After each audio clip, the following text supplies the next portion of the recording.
Former Senator Heherson Alvarez has passed away due to COVID-19. Alvarez was 80 years old.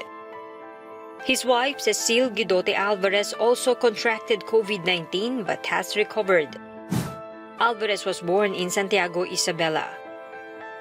He belonged to the first batch of senators elected after the People Power Revolution in 1986.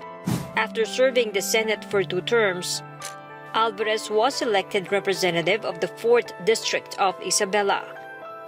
He also became Secretary of the Department of Environment and Natural Resources and the Department of Agrarian Reform.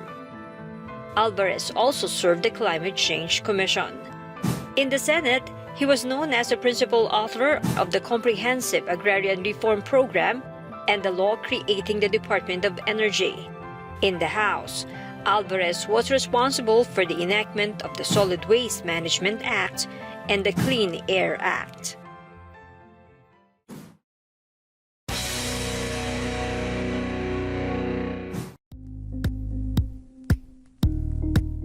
Thank you for watching Politico TV. Please like and subscribe to our channel for more videos.